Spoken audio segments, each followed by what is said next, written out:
I know, but anyway, so he targets U.S. aviation interests, and as an example, he was using everything. He was using aliases. He was using cover businesses. He was targeting universities.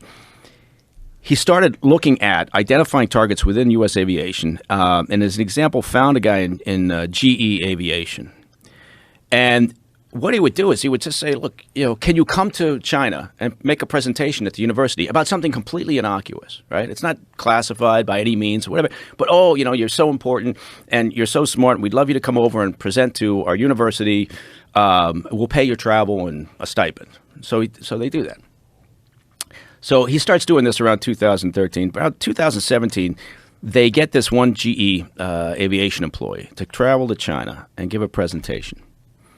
And by this time, luckily, the FBI had tweaked on this guy and figured out there was something wrong with him. So in cooperation with the company, the FBI started posing as him, right? Because Ju's not having face-to-face meetings with this guy. He's doing this all online. So they start posing as this guy.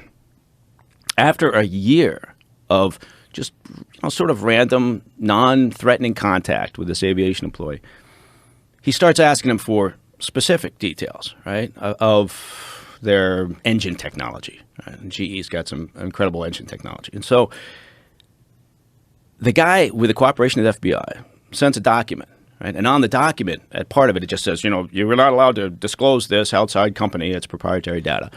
Well, what does that do? Well, the reason why they released that is because they wanted to set the hook on this guy, on this Chinese intel officer. And so he gets this and he goes, it's working, right? He thinks, I got this guy now. I've tasked him with something that's actually interesting and important. He knows he's breaking a rule. He's given me this document. So now he accelerates the tasking a little bit. And he gets the guy to say, look, how about during one of your trips over to Europe, we meet. So this is where Zhu made his mistake. He goes to Belgium and gets arrested there, right? And it took a while, but he was finally extradited to the U.S. and finally charged. But he was doing other things. He was the handler for a kid working as a student, came over here as a student visa in Chicago, gave him targets, said, here are some individuals, again within aviation industry, said, I want you to start looking at them, and maybe some of them are interesting, and we might want to start developing some of these targets. Running this kid, who's living and working and studying in Chicago.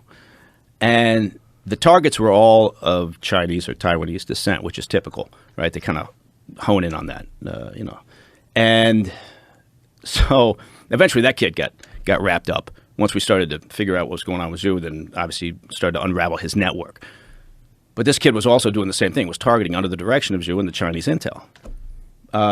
Other things he did, again, I know I disappeared down a rabbit hole here, but to the point we made earlier in terms of operating in China, he was also targeting other countries. So he went after a French aviation company that had a facility in China. What does that mean? Well, that means that every employee, every local employee, is probably going to respond. If Zhu knocks on the door and says, I need your assistance, you're going to have to be my asset, they're probably going to say yes, right? Because they're operating there in China. Now they're working for a foreign company. But does that really matter when the Chinese regime knocks on your door? So they did. And what they did was, with the cooperation of this internal asset, they were able to place malware on a visiting Frenchman's computer with the hope of taking it back to France and then, affecting their entire system. So anyway, long story short, I guess the point of that exercise is the aggressiveness, right? The ability. You think about the years that they spend going after targets